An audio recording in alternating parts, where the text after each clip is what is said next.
Good morning. Welcome to Friday Cafe this morning.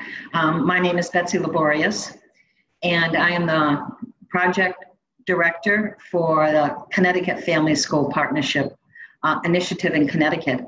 And I want to welcome everyone this morning, our old friends or veteran friends, as I would say, and new friends from throughout the state and actually nationally. We have 137 at this point that are participating in our Friday Cafe Zoom meeting today. Our conversation today is really about partnering in a pandemic and what families and teachers have told us because of a survey that we produced, and I'll talk a little bit more about that. But the day will be a presentation. Our conversation catalyst today will be Dave Bechtel, and I'll introduce him later on. We will have time to go into breakout sessions. We know that you really value the time to talk to each other and have that opportunity to ask questions and share resources. So we definitely will make that available to everyone. The last piece is, of course, we'll complete the feedback loop, and we'll come back and talk a little bit about the topics or the highlights of the discussion. So we can go to the next slide, Dave. I would like to thank, I really do want to thank the people who have helped us to really, produce and develop our Friday Cafe. And that is, of course, we have a Friday Cafe Advisory Committee, and they meet and help us to think about what are the current topics and what do we need to be thinking about and who do we need to hear from. So I know a lot of you are here today, and I thank you for being here. I, of course, want to thank my colleague and the thought leader in Connecticut for family engagement, Judy Carson, who's from the State Department of Education. And then finally, I want to thank the correct staff, and that is Claudio and also Francisco Bades, who are helping us to admit people and get people organized and zooming us into breakouts. No easy task with all of the things that we do. So we really do. I want to thank those staff members. We always talk a little bit about, as we begin, what our network is, and it's a network. Our Friday Cafe is a network for people who work at the intersection of families and learning.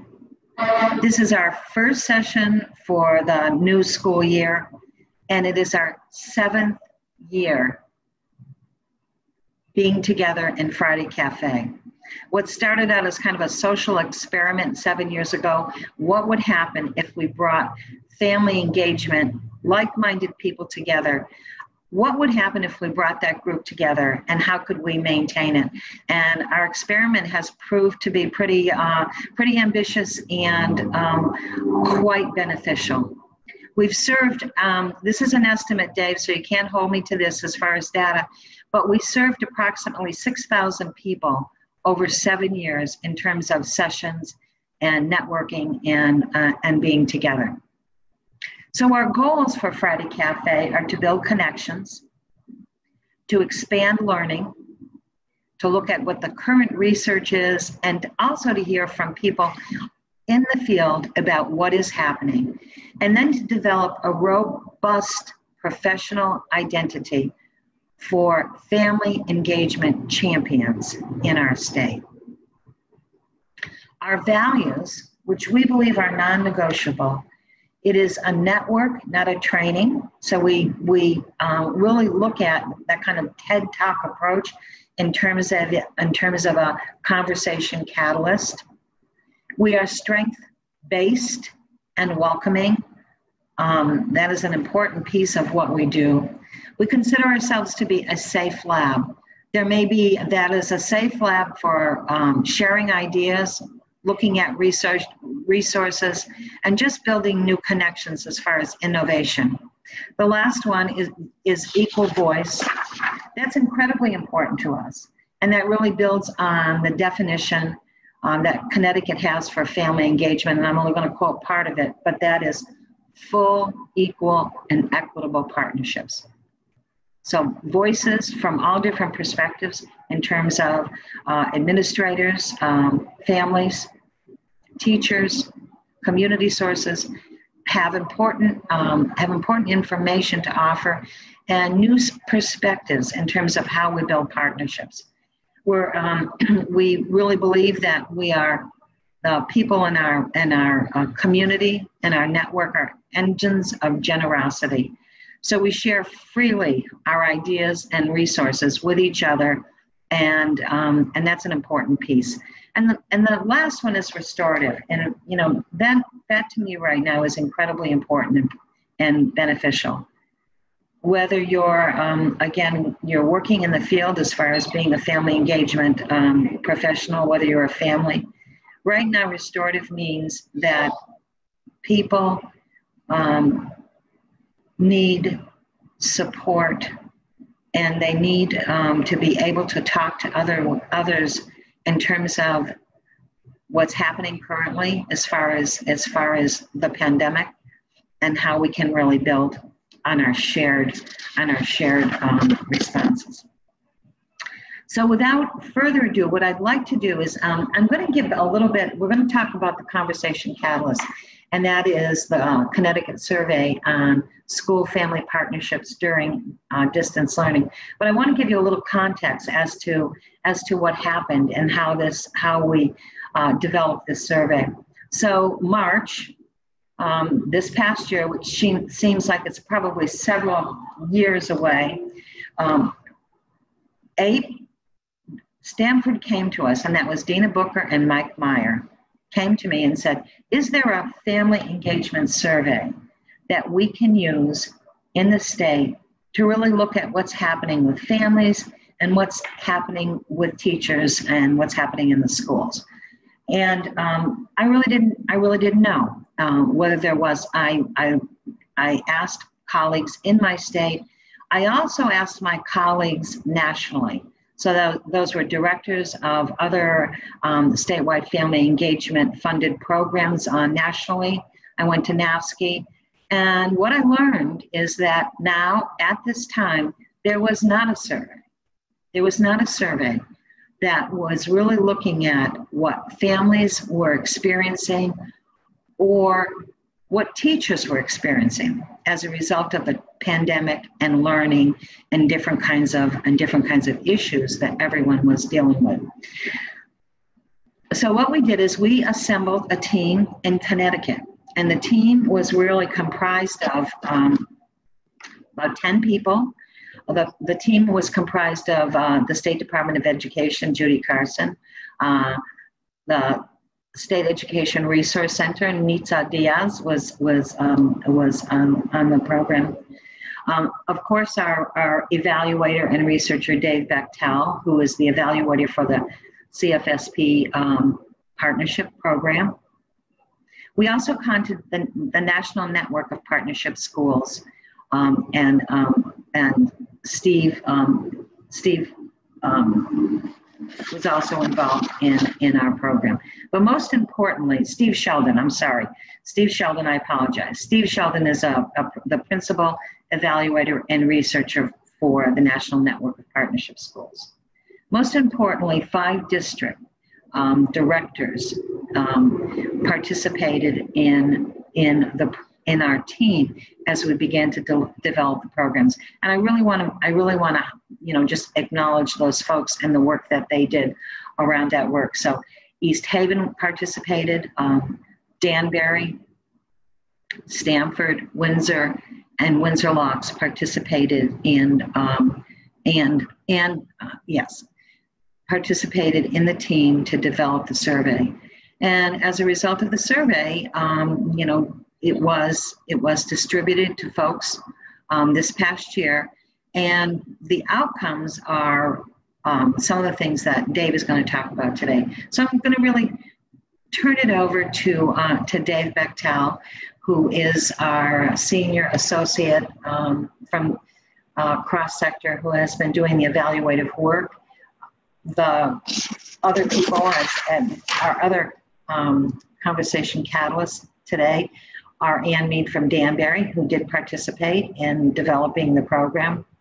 Kevin Walston may not be here, and maybe I'm jumping on. He's the assistant superintendent from Danbury. Mike Meyer, who is the director of family engagement in Stanford. Dina Booker, who is the coordinator for school and family resources. And finally, Mike Bonasera from Stanford will also be participating. So this is a conversation about what we learned and then how it was used. And so now I'm going to turn it over to Dave. Thanks, Dave. Great, thanks. Hi, Dave Bechtel, Cross-Sector Consulting. And so just, I think Betsy did a really good job kind of talking through kind of how we got to the point where we did the survey. So I am going to give you, just so you know, kind of the highlights, some of the key findings from the survey. There is a full report that we have a link to on this PowerPoint, and we can share the link as well with folks if they want to get into more detail and learn more about what we found.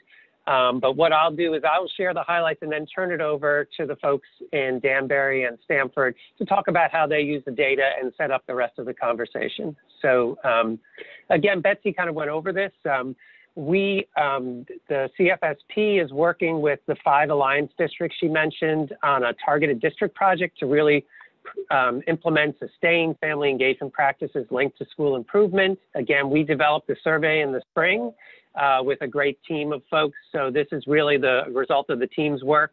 And then invited not just the 5 districts, but all of the Alliance districts working through the State Department of Ed, and also charter school districts if they were interested as well. And at the end, 5 Alliance districts and 1 charter school district did administer the survey at the end of last school year. So this is really looking back at the spring of 2020. And again, the full report's available online, and we'll make sure that folks who are interested, you can get a copy of that as well. So I'm going to start with the family survey.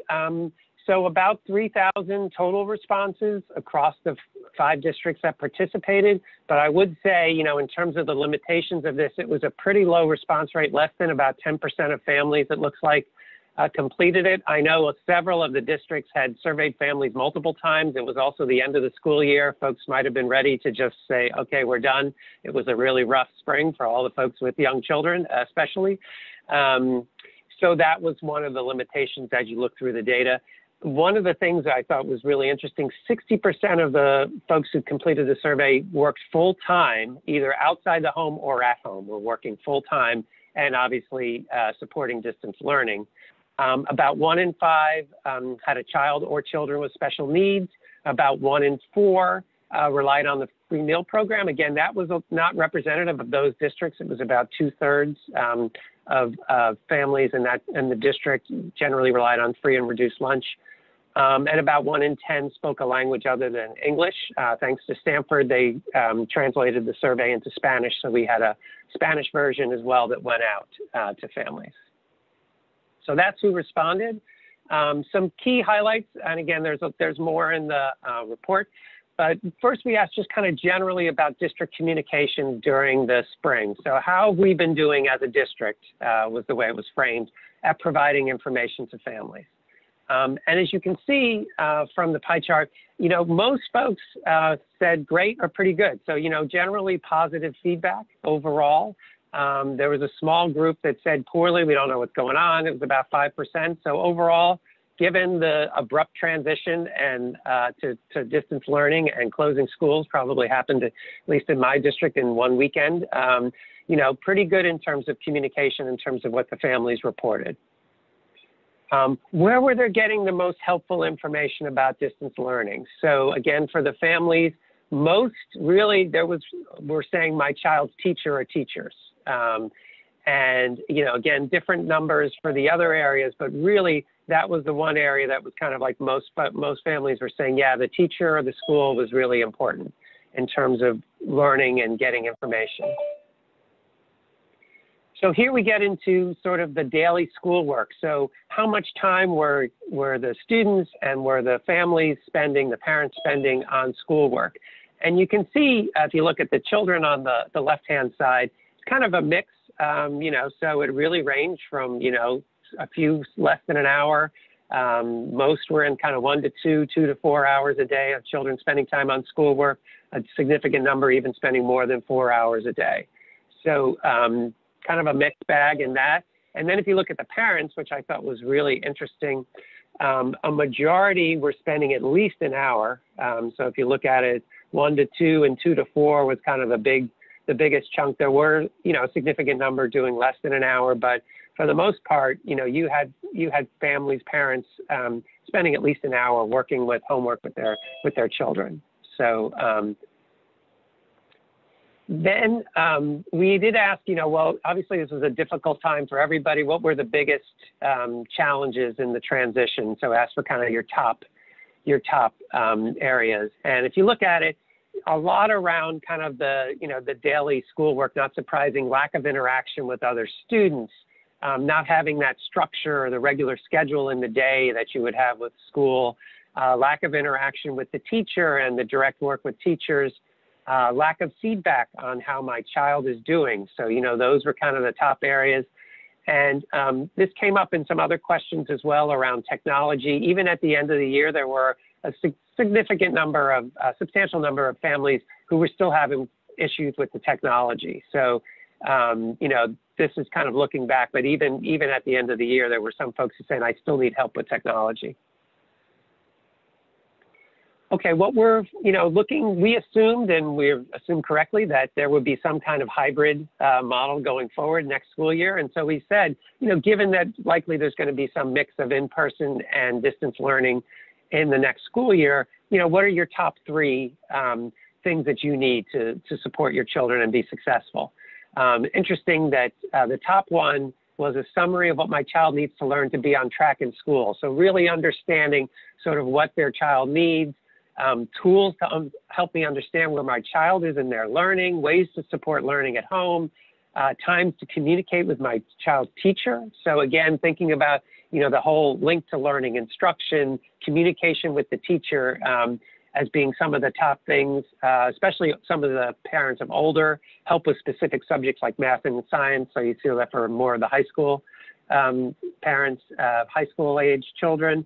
And websites, again, things around instruction. I would just note at the bottom, there were, smaller numbers in terms of information and resources to support social, emotional well-being and counseling services. That tended to be higher for those families who either had a special ed child or children at home or relied on free meals. So again, there were some variations in terms of who was requesting things. So that was the family survey. Again, just some highlights from that. I'm going to turn to the teacher survey. And again, we had about the same number of responses. 6 districts participated, almost 3,000 teachers responded. And again, it was a pretty good response rate for the teachers. It was about 50% overall. Main kind of emphasis more on the elementary grades, kind of pre-K through grade 5. Most of the teachers were experienced, had reported teaching at least 10 years. So that's kind of who responded. And kind of the big news, I would say, in terms of, we asked a lot of questions about family engagement. And so we asked during the school closure, you could agree or disagree. So if you look at the chart, you can see we're talking about basically 80 to 90% of teachers agreed or strongly agreed with the following statements. So they were reported I communicated more frequently with my students' families, communicated with more of my students' families. I thought this was really interesting. Almost 90%, I gained new insights into the lives of my students and their families. So really understanding the families more, strengthening relationships with families, providing them tools to help them support child learning, and being responsive beyond the technology issues. So, getting beyond kind of the nuts and bolts of getting online. So again, a lot of, the teachers really felt like that was, improved and strengthened, increased family engagement. Now, on the other side, we asked what was the biggest barrier. And as you can see, my students' families did not support their learning from home was over 70%. So, again, the teachers didn't necessarily see what families were doing at home, maybe did not see the, wanted to see more monitoring, more support for family learning for learning at home. So I thought that was interesting. A couple of things around technology. Again, students lacking the necessary device, about 30% lacking internet access, and then some other issues around understanding what the other families are dealing with. Students had other responsibilities at home, had other basic needs that were not being met. So, seeing especially older students, high school teachers were more likely to report that their students had other responsibilities, maybe taking care of younger children in the family. And then smaller percent actually around adapting lessons for a virtual environment, but still, more than 10% said that was one of the biggest barriers. And again, we asked the same kind of questions for teachers, assuming a hybrid environment. What were the big supports that you needed, your top three? Not surprising given COVID and the pandemic, continued support for remote learning. So obviously, assuming there's going to be distance learning, wanting to help with that.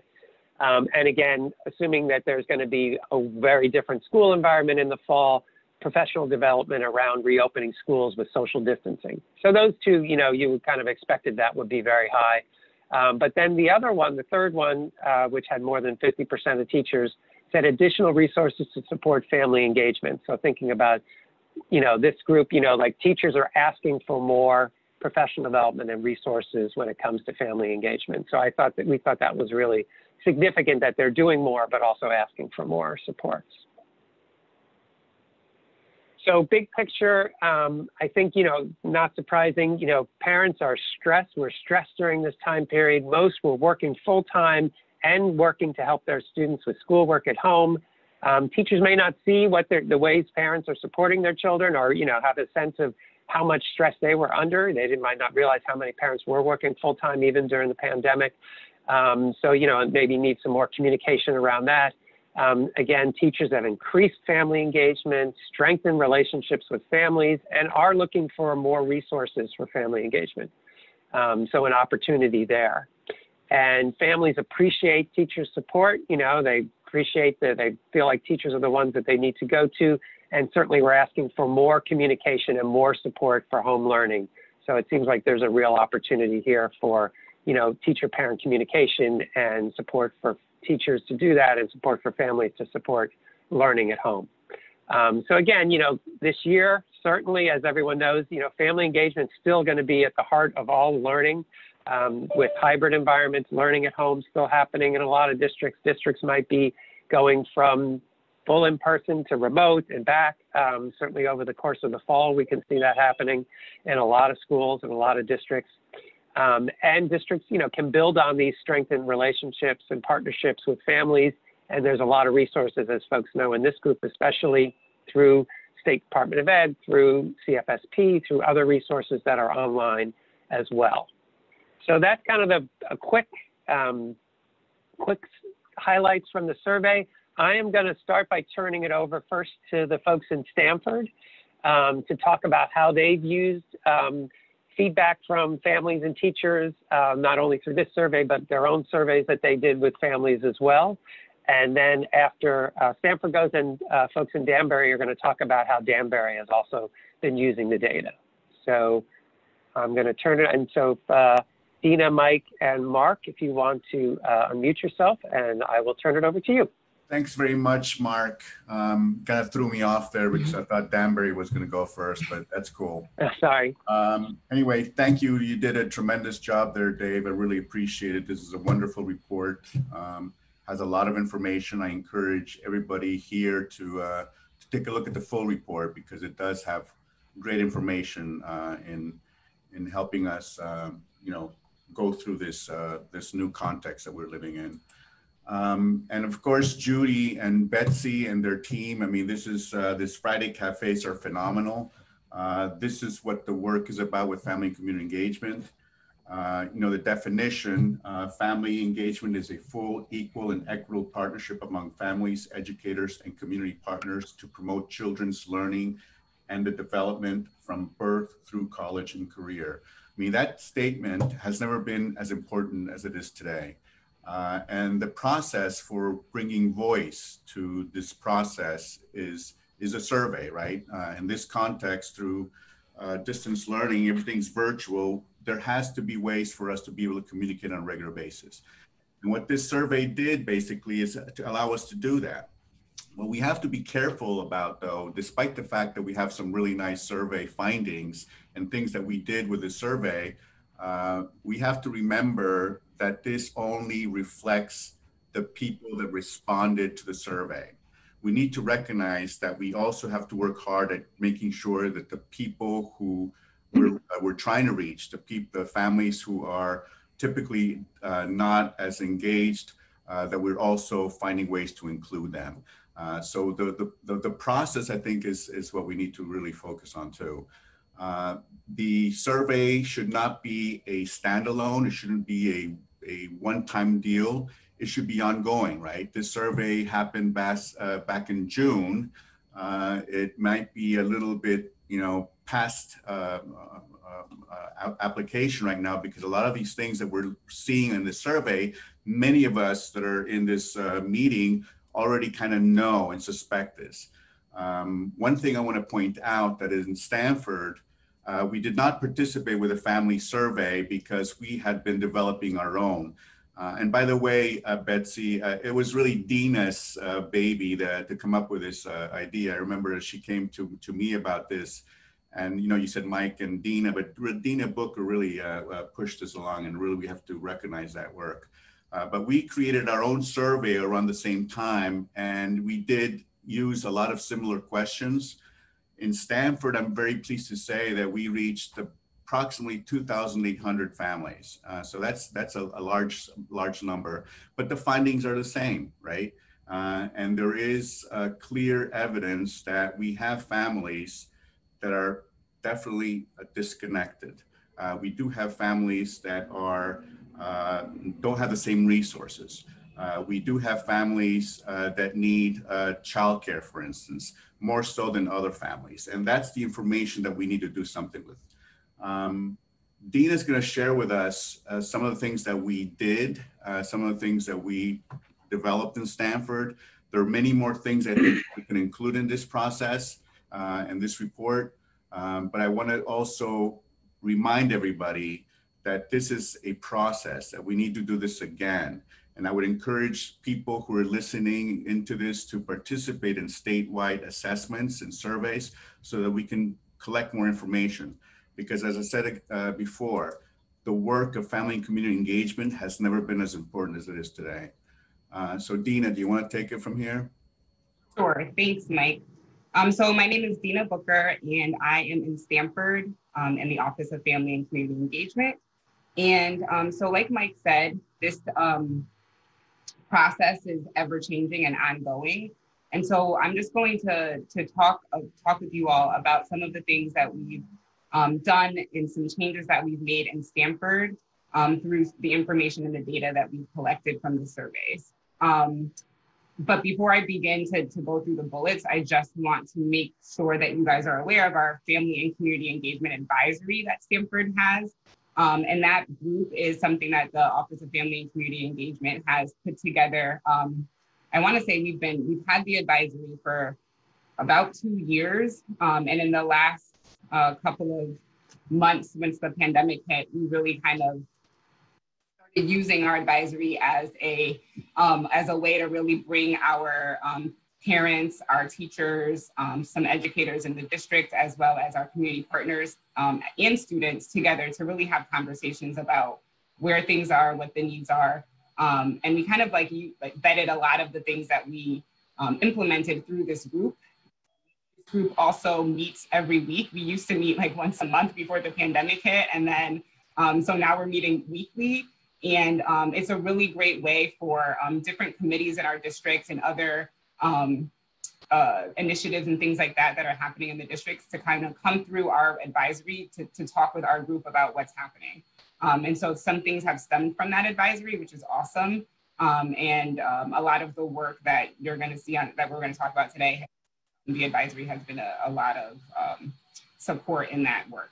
So based on the survey, we found that technology was a huge need for families, and not just So technology in all forms. So not just needing Chromebooks and hotspots, but also needing to know how to turn on a Chromebook, what support's needed in terms of how to access certain applications and certain software and programs that are associated with having a Chromebook.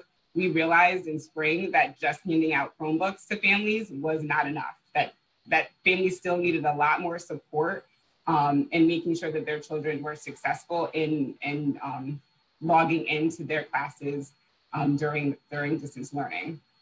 So we have been distributing hotspots and Chromebooks, and again, that work is still happening. We're still, as families are switching from hybrid to distance learning, and as we're under the families, we're still needing to provide technology support for families ongoing. The other thing that we noticed is that we have a very high population of Spanish-speaking families in our community, and so we needed to provide some support for our families. And what we did is that we added to the Office of Family and Community Engagement a bilingual technology paraeducator who is assigned to just help support those families who need some of that bilingual support. So on top of our parent facilitators that we have in our buildings, we also have somebody that can focus on technology, which has been a really big help. And that person has also been really instrumental in some of the community-based work that we've been doing in the district around helping families connect to some of our online and technology platforms that we're using in the district. The third thing that we wanted to mention is we have a huge collaboration with our community organizations. A lot of the work that we're doing, we're not doing it by ourselves. We're always including some community partners, some parent, some students. We always have a group of people at the table, and that really is the work.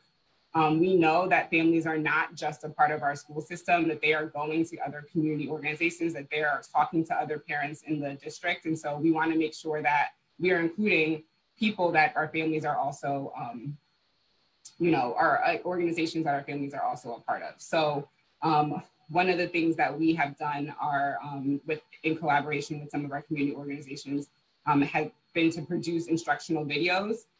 So that's really walking through, showing families how to log into how to create a parent portal account, how to turn on a Chromebook, where the charger goes, how to log off. So there's many step-by-step videos that have been produced in collaboration with some of our community partners, as well as parents. So parents are, some of our parents are actually the ones that are in the videos doing some of the instruction as well, which has been really, really helpful for our families who need that support. We've also provided pop-up webinars, and those are on specific topics. So that started in the spring during our distance learning closure. We realized that there's a lot of information that's going out to parents, and we needed to, instead of just only sending things out through email or putting things on our website, we felt like we really needed to have some interaction with families, and families needed to kind of hear things more often than just through communication of letters and emails. And so we have been implementing pop-up webinars, and all of those webinars are available they're recorded and available on our website so that parents can always go back to that information. And this is, again, something that's ongoing. So we will continue to have pop-up webinars on specific topics that we feel like we're hearing a lot of questions about. We will put together a pop-up webinar. And the other thing that we've done to kind of enhance some of this collaboration is our website. So we were hearing from some of our parents, as well as some of our community partners, that our website was not as friendly or parent-friendly as they would like for it to be. And so we spent a lot of work, and again, are still continuing to work on this because we know that needs change. And as information comes, we need to kind of make sure that we're shifting and thinking about how to make it as accessible and easily understandable for families. But we have really included parents into this work. And we are constantly making sure that if we're putting something on the website, that there's an option for it to be that there's an option for it to have a translated version. And we're always making sure that we're asking families to provide us feedback. And is this something that looks good? Is this something that we feel like you guys are going to be able to use and implement? So we are constantly working in a group around the communication that's going out to families. The other thing that we've done since the beginning of the pandemic, and we're still continuing into this year, is our food distribution sites. So it doesn't just include our schools. We are using our community partners as sites for pickup. We understand that sometimes it's easier for families to go to Boys and Girls Club or to go to like a church or some of the other places that are closer to their homes. And so we've partnered with some of those community partners to see if they could provide some space for families to pick up food, which has been very successful. And that has been ongoing. We have not stopped our food distribution since we closed in March. So that has been really exciting for our families because we know that it's a need, and we want to make sure that children are being fed and have access to food. So we've been really grateful for the partnerships in our community around that. And one of the last things that we realized is that families, we needed to provide opportunities for educators to be able to communicate with families that was two-way. And we wanted to be some kind of texting service, but also have some type of translation feature so that families were not just getting information, but they were able to respond back if they had questions. So, and we needed it to be a district-wide effort. What we also realized is that parents were talking about how they had all of these different logins and all of these different platforms that they were using, and we wanted to, and it was different from school to school, it was different from grade to grade, and so we wanted to do something that was consistent across the district, and so we are using, we added Remind this year as another opportunity to expand our two-way communication efforts with families. And so those are just a couple of things that we're doing in Stanford. Again, it's ongoing, and we're constantly talking and having conversations, changing and shifting. And so we actually have one of our principals with us, Dr. Mark Bonacera, who is the principal of Roxbury Elementary School. And we're really excited to have him because he's gonna be able to talk about that collaboration with the community at a school-based level. So Mark, take it away. Good morning, everybody. It's great to be here and to represent Roxbury. I was looking at the chat and trying to think of what can I say that is going to be useful to folks, because I can see that you're all really experienced and working in the community already, your school leaders, your parent leaders. So I'm trying not to state the obvious, but I'll do my best. So a few of the things that we've done at Roxbury is, first of all, try to have a real coordination of all of our groups. So we have a governance council, we have a PTO, we have community centers that we work closely with, and all of our related service and student support staff. We also have parents, and we even have a staff member who participated in a leadership training institute year to year. And those folks develop projects, which can be really, really helpful.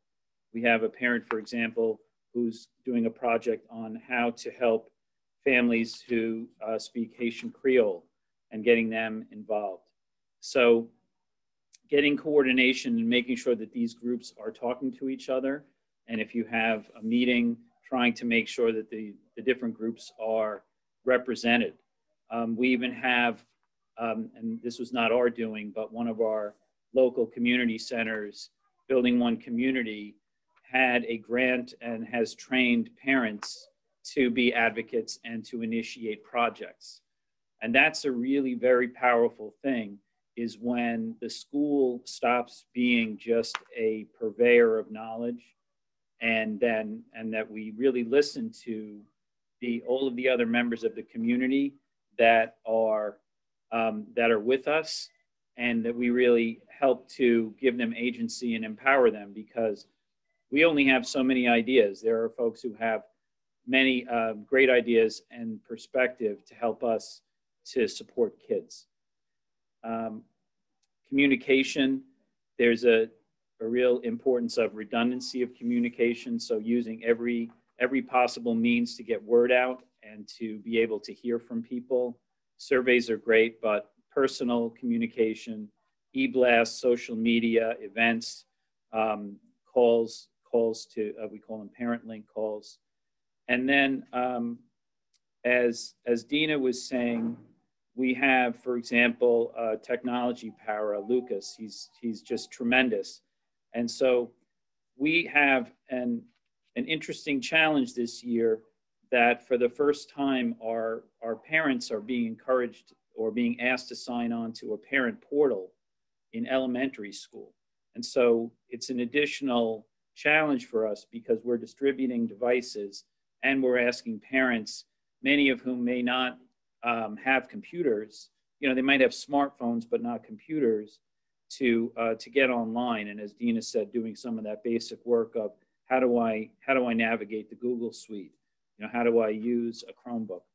And so at Roxbury, we have governance council members, parent members who are actually reaching out to families, in addition to our amazing parent facilitator, Noemi, and other staff members, like in our main office. And then we have events in the community. Last weekend and this weekend, we have an event at a different community site where parents can sit down with Lucas or another volunteer and be able to get on the parent portal and be able to walk away with a Chromebook. And that's something, it's always good to have a little incentive. So we got some gift cards and we got the Chromebooks so that if people, you know, come out, which these days coming out to another location, it can be a little daunting. So we're always try to have a little extra incentive for people to show that we value their time and we respect their coming out when we do have the COVID crisis. And then in terms of just being vigilant, all of our staff, we're keeping a very close eye on the social and emotional well-being of our students and reaching out to families and asking if there's anything that they need. Dina talked about food distribution sites. We partnered with a church on Fairfield Avenue, Bechtel AME Church, and moved our distribution site right to the neighborhood where a large number, a majority of our students live. We're in North Stamford, which is a suburban area, but more than half of our students live in the southern half of Stamford, closer to the highway. And so we started in the early spring distributing food from there. And then this great organic thing started to happen where people were bringing books and clothing and other resources and adding to the food that was being distributed by our local food security group, which is called Filling in the Blanks. So it just became this thing where more people were coming out to assist and provide people with those basics because our families were hit so hard financially and otherwise. So those are just some points that I wanted to make. And the most important one is listening to everybody who can help and empowering people to join a larger community effort within the school and district so that we really have a sense of what people can contribute and what they need. Thanks a lot, Mark. I just want to kind of end with recognizing that in Stamford, a lot of this work has come about with the help of our community partners. Building One Community, for one, was able to help us make sure to reach the families. They're the first ones that came to us to tell us that we needed to do different things to get families to fill out the survey, for example. And so we used them and we continued to get their support, and even looking at the website that Dina was talking about. The work at Roxbury is one example of some of the things that's happening in Stamford.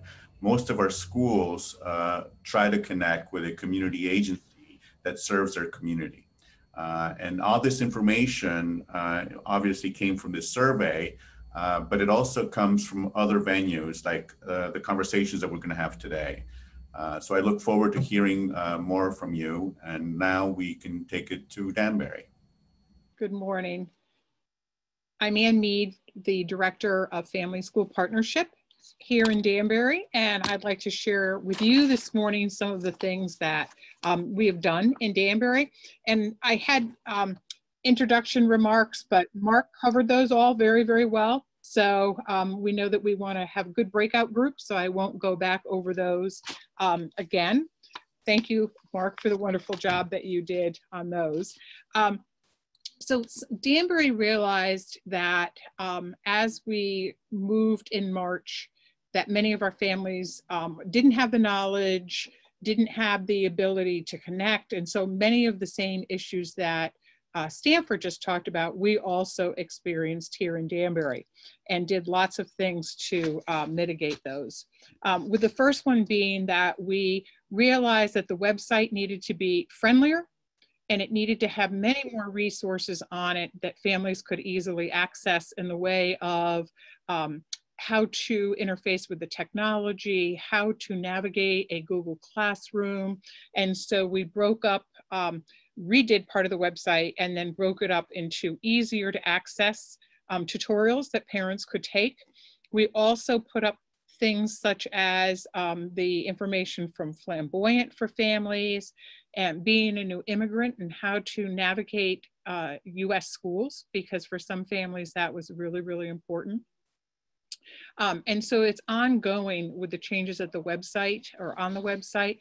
We're also fielding parent questions all the time. And then at the cabinet level, we sit down and put answers to them.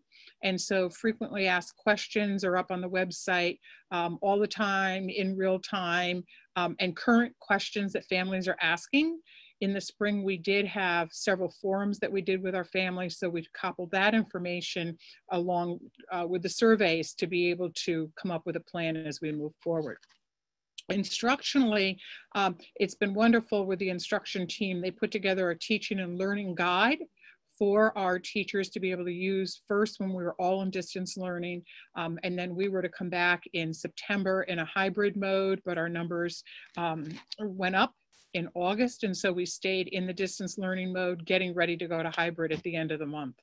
And so this teaching and learning guide has a real lens of equity in it. We use that lens, and also for families. It embedded lots of strategies of how to work with families so that the teachers had that as a resource for them. And we'll talk more about further resources as we go down the line. What we felt really, really was important to keep one of our values that we have here in Danbury is connecting with our families. And it wasn't just the first 3 weeks of school, though when we came back in September, we really felt that we needed to connect with them and making sure that their social emotional needs were taken care of. And so instruction really focused on that. But more so, this was an opportunity to build in better relationships with families. And one of the things that we found from the survey, as well as an internal survey that was done in the district, is that teachers said, wow, families are really important. I always knew they were, but never thought they were so important. And so teachers had been reaching out to families multiple times to connect with them, to answer questions. And so they were having dialogues that were very, very different than the dialogues that they were having years ago with families. And so we felt as a team here in the district that we needed to continue that connection with families. And so we do have a FRC, and I see our folks from that are here on today's Friday Cafe. And so they have done things around nutrition.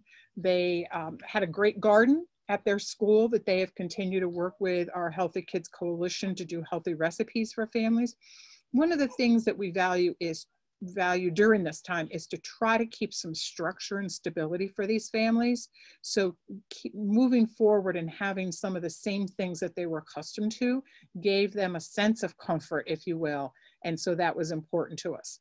They also have done wonderful work with ESL in helping families to connect with that. On Thursday night, they have a talk program just in Spanish for families to be able to relate to. We've increased the amount of home visits that we are doing with our families, especially for those families that we're not getting good connection with. And so principals and or their social workers are actually going out and meeting with the families, though our absenteeism rate in the classroom is very, very low. Lots of phone calls are being made by teachers every single day, as well as principals. We do use language links that helps us to have an online translator right on the phone line to be able to talk with our parents.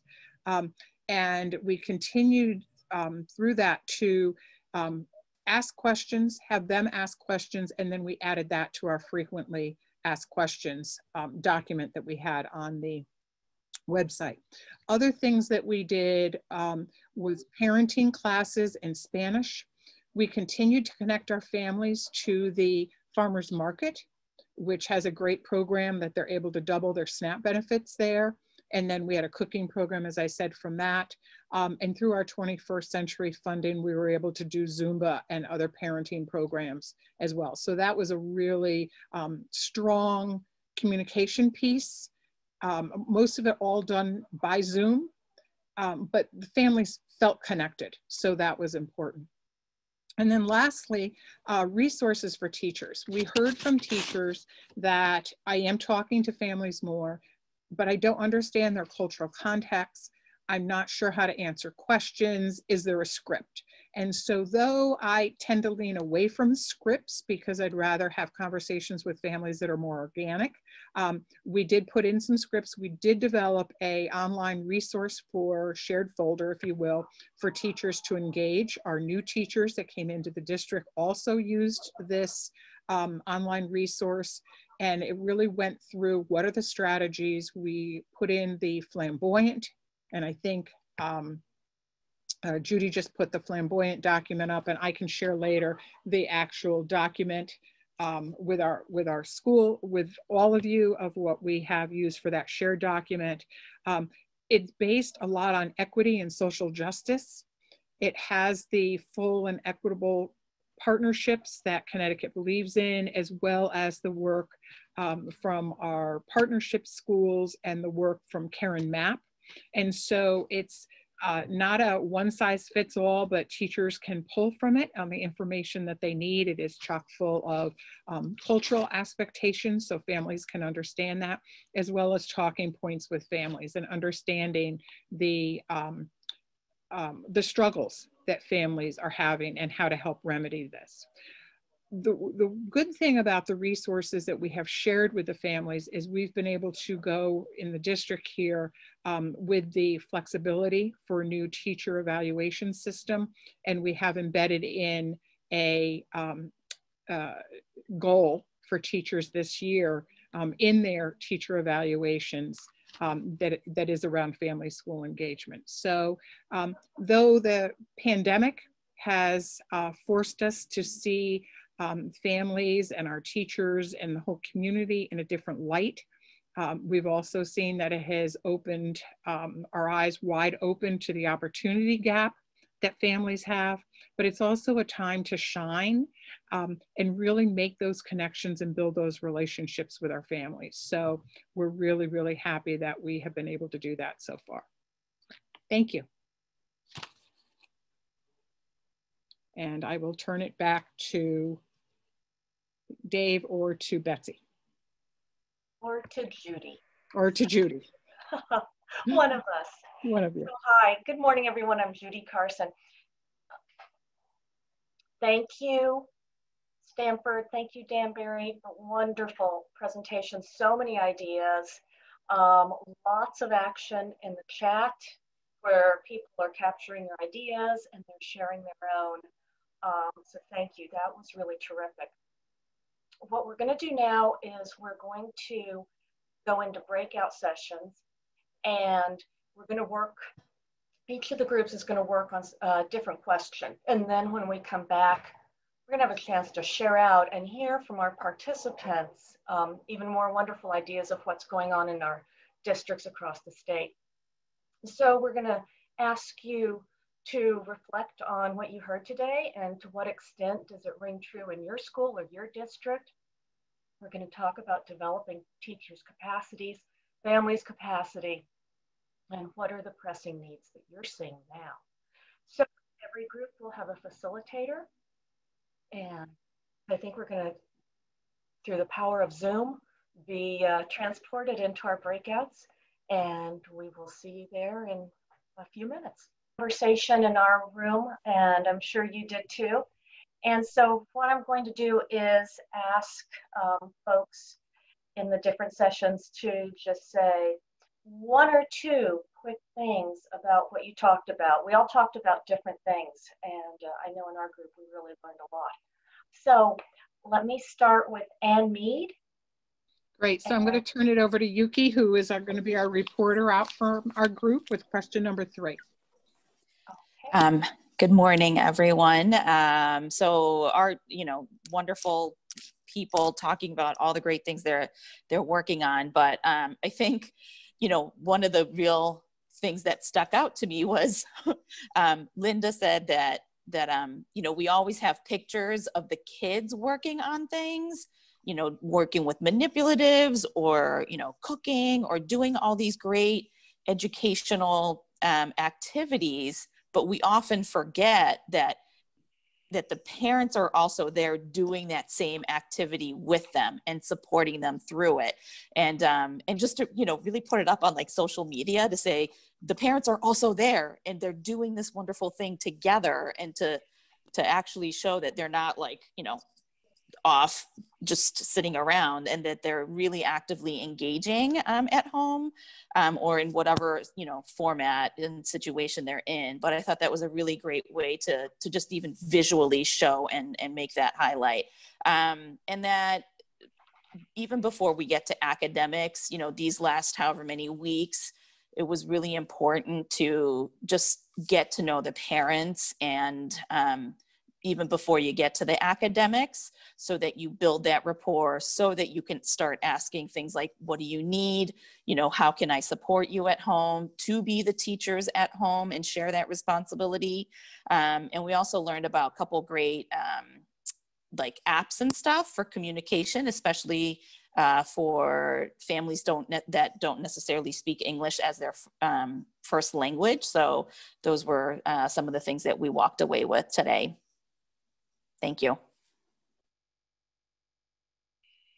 Awesome. Thank you, Yukio.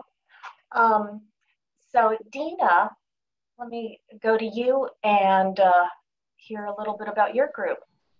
Sure. I think my person, Belkreese, I don't think she's here anymore, so I'll just report out so you guys get to hear me again. Oh, no. Who said that? Mr. Meyer. Okay. So we had a really great conversation. We spent the majority of time talking about how the data resonated with some of the folks in our chat in their own districts. And so some of the things that came out was the understanding of seeing and hearing and learning about the family dynamics that you don't typically get to see when you're in school. And so, when you're at a Zoom meeting, you're seeing other family members in the house, or, so like teachers are able to get a better glimpse about what children and families are experiencing, but that you don't really get to see when you're in the classroom. One of the other things that we talked about was helping families who are like single parents, and how they have to, helping them manage and navigate being able to help support their children, as well as trying to figure out how they were going to work in the pandemic, and all of the other barriers that kind of came in with trying to help their children be successful in school, but also maintaining the household. So that came up, and I know that came up in the survey as well. There were some other things around trying to help families learn that technology piece, which we talked about a lot through our conversation this morning, but there was a lot of aha moments around, even though the devices were handed out, families still and parents were still having a hard time navigating, and where some of that fear came from, and understanding what that fear was to help families be successful with the technology. And then I have like two like little phrases that came out of our group that I thought were really great. One was don't give up. So we know that this is going to be hard and tough, but as long as we're consistent and supportive, and help families to understand not to give up, but also educators and teachers and everybody that we're all in this together. It's really important, as well as, and Kim mentioned this, but a pandemic perk. And so she mentioned some pandemic perks that she had in her district. And one of them was just how siblings were able to interact with each other and help support each other, older siblings with younger siblings. And, you know, finding those little moments of things that are going well and really celebrating those are really important too. So thank you, Group 3. Thanks, Dina. Wow, wonderful. And if we can, we're going to capture the apps and the different things that we've talked about today. And I'll be sending out an email to folks after this meeting, and we'll include as much of that as we can. So let's see, Mike. Thank you. Yeah, we spent most of our time talking about the first question. We didn't really get to the second question, but the question was, to what extent do these findings relate to your experiences with distance learning this fall, which I think many of you guys talked about. And the person who captured our conversation is Estela. Estela, you around? Estela Camacho? Yes, hi everyone, and Mike, feel free to jump in. Yep. So we did speak, George mentioned about the finding of such magnitude, which is family, you know, some of our families, some of our parents not really knowing exactly what their child needs to learn, what their child will be learning. We talked about how, let me see, now I'm looking at my notes. I usually never get nervous. You're doing fine. What is the point of what they're learning? You know, what is the goal? What is it that we want our kids to learn? So we did, I know that, you know, I think it was Jen that mentioned about some of our students that may have disabilities and they may not be captured in the data. They're not always represented, so we should keep that in mind. We also talked about the social emotional, how it seems like it was more prevalent back in the spring than now. Mark did say that, you know, that with administration, staff is learning about, you know, from COVID to social justice to social inequality. And there was a lot of information that went out to help the teachers and in turn help and work with the parents. It's also important to acknowledge the teacher, and they have their families, they may have their own struggles as well. And the ability to support them, you know, how are we supporting our teachers? So Joanne did also say, you know, what is the point of what we're doing? What is the goal? The distant learning, a lot of our parents are, you know, helping a lot. They're putting a lot of forth a lot of time and effort in supporting their child. And not everybody can do that, right? Some can do 1 hour and some of them can do, you know, can do longer depending on their situation at home. Mike, what else did I miss? Pretty much covered everything. Or Mark, what else did I miss? No, you didn't miss anything. I think we spent most of the time on what George said at the beginning, which is, you know, the most significant piece of this is that a lot of parents don't know what's being taught, right? And that's the key. And then we also talked a lot about the other piece, which was that the parents are also reporting that the teacher is the one that they communicated with the most, and how that's going to help bridge that gap. Because that's the work now, making sure that families understand what their kids are learning in school. There was also that point of not letting go of the primary need of supporting students and families' social emotional stability. And that fatigue that is set in after all of these months of being in this situation. Yeah, that was another point that that was brought up a lot in the spring, and now it seems like it's not there anymore. But it is there, right? Thanks, Mike. That terrific discussion.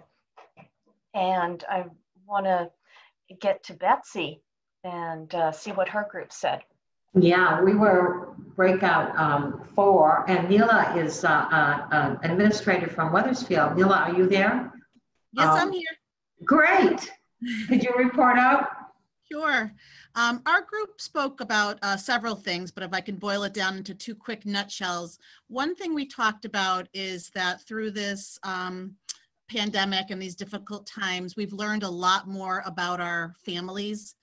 We kind of could have all predicted even before the pandemic which of our families would have been our red flag families and the ones in need of the most dire assistance during these difficult times. But what we're learning right now and validated in the survey is the fact that there's this whole other tier of families who are struggling and who need our help and our support that we may not have even thought about them in that way pre-pandemic. So just recognizing that there is this whole other tier of families in need of support. And the other thing that we talked about was that this experience has given us all an opportunity to really put into practice the growth mindset and reflect upon our communication with families. We talked about improvements that could be made to probably all of our websites to make them more family friendly, more user friendly, including translation features. We talked about the fact that emails are the go-to form of communication, and there's nothing wrong with emails, but we talked about exploring other communication methods such as texting, using the Remind app with its translation capacities. And we talked about the need to support teachers with all of this. And it was mentioned during the general session, creating actual scripts for teachers to help support them in some of these really difficult and challenging conversations. Because even our best and most capable teachers, this is all new to them, and our teachers are overwhelmed. So anything that we can do to provide a support or a structure is something that our teachers would really appreciate. With my group, I forgot to ask somebody to report out, and I was going to ask Linda Brasino Ziegler. Are you still here, Linda? Would you be willing I'm still here. to say? Yes, absolutely. Oh, thank you. So I'm putting Linda a little bit on the spot, but thank you. But she talked about really her role in Stanford, another Stanford highlight, really being a bridge between families and teachers. So thanks, Linda, for saying a few words. Yeah, you're welcome. So some of the conversation or some of the things that I shared is just a little bit, some of the work that I've been talking with my principal about helping teachers understand perspective of parents. And so I think that lots of times when we saw in the survey, teachers had a feeling that parents were not supporting enough of the education or not doing sort of enough. And I think that it's critical for us also to give voice to parents and sort of like the fact that parents are learners, and that we also need to differentiate for our parents, and that all our parents are coming with different skills. So one of the things that I've been talking with my principal is about just sharing out those findings that I'm finding in my role as connecting with parents to help teachers understand what are some simple things that we can do that allow parents to participate more actively or where they are at, and then help them grow.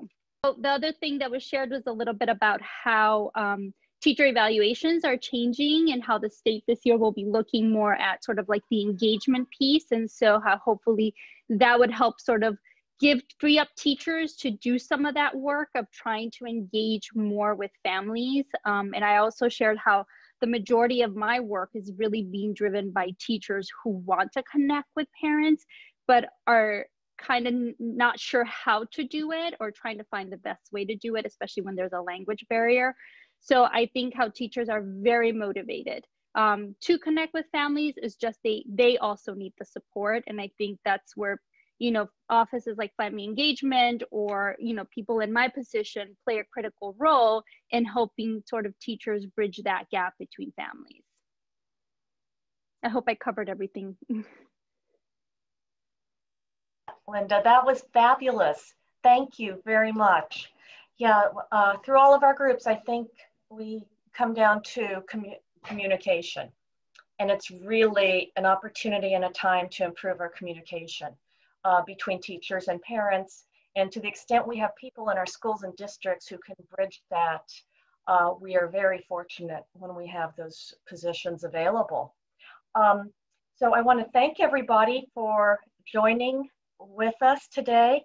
We've put an evaluation form in the chat box. It's very quick. Please take a minute and fill it out for us. We really value your feedback, and we hope to see you at the next Friday Cafe, which is November 6th. And we've also added another feature to Friday Cafe. We're doing some evening sessions. We're giving that a try this fall. And if you haven't seen that, we're calling it Friday Cafe After Hours. And it's meeting on Thursday evenings. So not technically Friday, kind of Friday Eve. And the next one is October 22nd. And if you're with us, that means you're on our mailing list and you'll get more information about all of that. So I want to thank our presenters from Danbury and Stamford, and thank you, Dave Bechtel, and thanks as always to my partner, who I couldn't do this without, Betsy Laborious, and our wonderful behind the scenes folks, Laura Marclaudio and Francisco Baris. So take care, and thank you for being with us today. Have a great week, and thank you, everybody. Thank you. Thank you. Thank you.